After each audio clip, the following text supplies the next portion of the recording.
Ranji trophy ക്രിക്കറ്റിൽ കേരളം സെമിഫൈനലിൽ ക്വാർട്ടറിൽ ജമ്മുകശ്മീരിനെതിരെ സമനില നേടിയാണ് കേരളത്തിന് മുന്നേറ്റം. സൽമാൻ നിസാർ രണ്ടാം ഇന്നിംഗ്സിലും കേരളത്തിനായി തിളങ്ങി. സ്പോർട്സ് ഡെസ്കിൽ നിന്നും ജയേഷ് പോക്കൂട്ടൂരാണ് വിവരങ്ങളുമായി ചേരുന്നത്.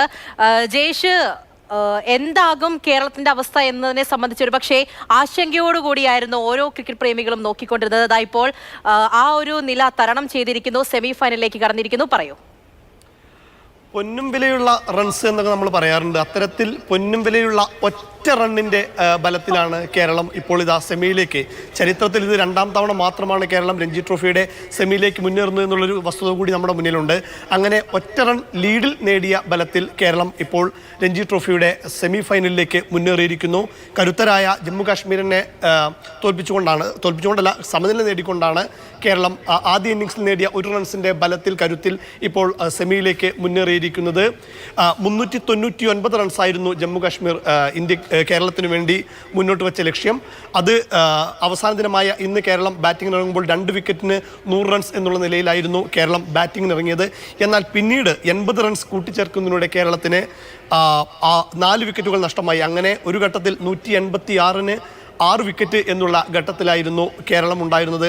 അപ്പോഴും 2 സെഷനോളം ബാക്കിയുണ്ടായിരുന്നു കേരളത്തിന് മറികടക്കാനുള്ളത്.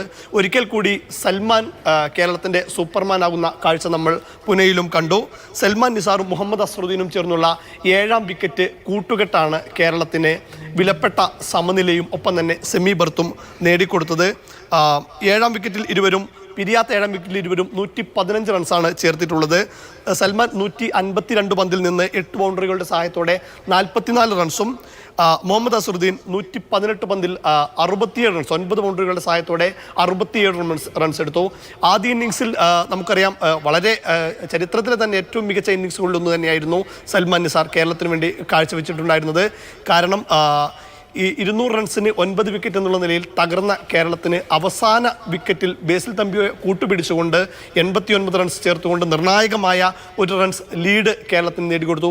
ആ ഒരു ലീഡിൻ്റെ ബലത്തിൽ തന്നെയാണ് ഇപ്പോൾ കേരളം രഞ്ജി ട്രോഫിയിൽ ഇതാദ്യമായി ചരിത്രത്തിൽ ഇത് 2ാം തവണ സെമിയിലേക്ക് മുന്നേറിയിരിക്കുന്നത്. സെമിയിൽ കരുത്തരായ ഗുജറാത്താണ് കേരളത്തിൻ്റെ എതിരാളികൾ.